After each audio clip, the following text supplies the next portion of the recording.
негизи мен токтолуп кете турган нерсе бул ишмердүүлүгү боюнча архитектура, курулуш жана турак жай коммуналдык чарба мамлекеттик агенттиги боюнча айтып кетсем, Мырзабек Жапаркулович, негизи биз карап чыктык. Анан айта турган нерсе мына 2023 жылга бюджеттен канча акча сурап атасыздар? Өзүңүзгө белгилүү болгондой, мына быйыл 2023 жылга биз именно кап вложения беренесин мына 5 миллиардка чыгарып бекитип бердик. Туурабы?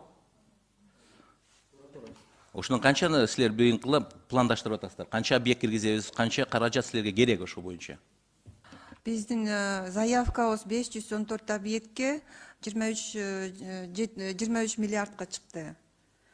Анын ичинден 5 миллиард дерсе, ошол бүтүргөнгө баарын реестрге турганда башталган объекттерди бүтүргөнгө ошол аракет кылабыз 5 миллиардка. Рахмат, мына өзүңүздөр көрүп атасыздар, жылдан жылга Киреше булактарыны өкмөт таап көбөйтүп атат. Мына 2023 жылдын бюджет бекиткен бюджетибизден эле силер салыштырсаңар болот. Киреше жактары көбөйүп атат, бирок чыгаша жактарын биз карашыбыз керек да. Мына былтыр кап вложения почти 19 миллиард сомго чейин бюджеттен бөлүнүп берди. Туурабы?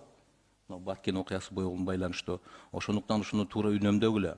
Эмне үчүн мен буну айтып атам? Мына карасаңыздар, муну ким көзөмөлдөйт? Мына 2022 жылы элементарно бала бакчалар кириптир. Мына бир бала бакча кириптир, 140 мест алуу. Сметная стоимость 124 миллион 627, тендерная стоимость 100 миллион 169 миңге утуптур.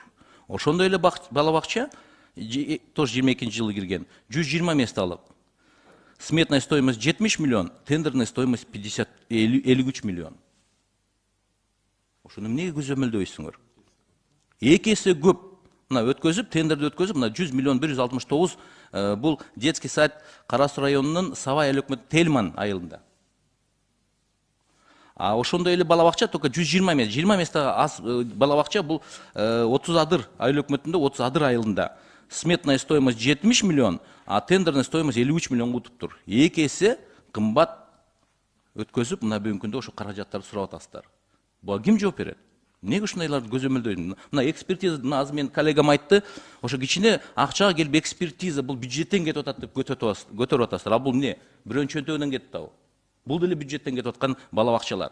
Эмне үчүн ошондой жерлерге силер экспертизаны жөнөтпөйсүздөр? Эмне үчүн ошо туура коюлдубу? 124 миллион сметная стоимость деп каяктан алды буну? Тельманда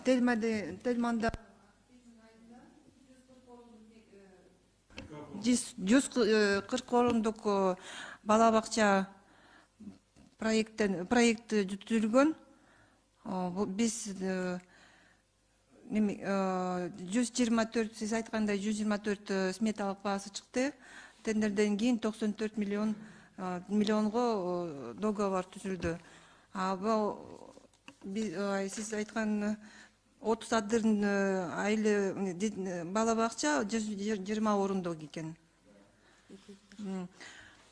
Бааны карабайсызбы? 53 миллион каякта, 100 миллион каякта? Мы уточним, выясним причину. Уточняйте, давайте экспертизу. Барып карагыла ошолорду. Экспертиза провела. Бүгүн өкмөт кыйналып ушул акчаларды таап берип атат силерге. А силер ушуну келгенде ушуларды көзөмөлдөп атасыздар. Естественно, бу жерде укстар замешаны, завышенный кылып, ушуларды өткөзүп, өздөрүнүн баягы жеке кызыкчылыктарын колдонуп атат. А силер ошону көзөмөлдөшүңөрдү.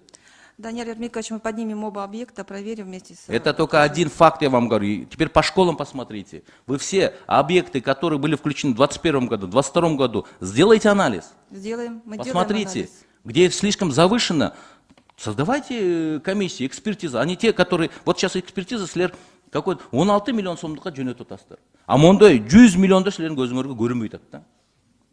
Мындай теңдик болсун да, керектүү жерге жөнөтпөйсүздөрбү? Анан бүгүнкү титулду бекиттиңерби? Качан бекитесиздер?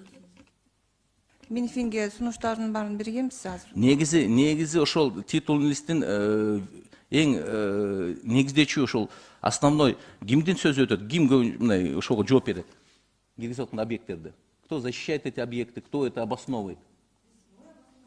Вот один вопрос, да? Вот здесь сидит министр образования. Көбінше соцобъекттерде мектептер кирип атат да, балабакчалар, дошкольный учреждение. А вы иногда ушу министерство образованиянын бир оюн угуп, алардын бир сунуштарына баа бересиздерби? Потому что біз келіп сұрасақ, керек, потому что мындай да министерство образованияға виднее, где нужны первоочередные школы, где проблемы. А бұл жақтан, ар жақтан сұранып, ал жақтан киргизип коет, силер ошону киргизип алып кете бересиздер. Ертесі, кто страдает? Именно система образования, потому что им виднее, где нужны сегодня школы. Правильно, я с вами согласна. У нас вопрос, Даниил Мелькович, в том, что в декабре создана была распоряжением Кабинета министров комиссия. Эта комиссия была, председатель комиссии является Министерство образования. Мы заместители.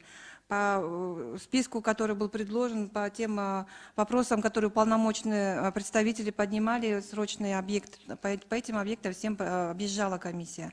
На сегодняшний день из того списка аварийных, который мы представили сейчас, с участием Министерства образования, Тохтубеби Абасовна с нами работает на постоянной основе, мы с ней из тех аварийных, которые вперед надо ремонтировать, строить новые, составляем и предлагаем Министерство образования. Ошол туура болот, потому что аварийный мектептер бизде бүгүнкү күндө көп.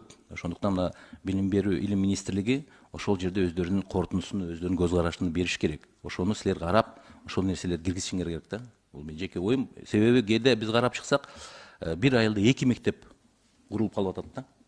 Эми өйдөдөн аяктан ар жактардан суранат, силер ошо керек эмеспи, керекпи? Аны силер анализ кыла албайсыңар, аны только бир гана илим министрлиги анализ кылат да. Ошондуктан силер ошо менен тыгыз иштешип, алардын корунтусуна баа бериңиздер.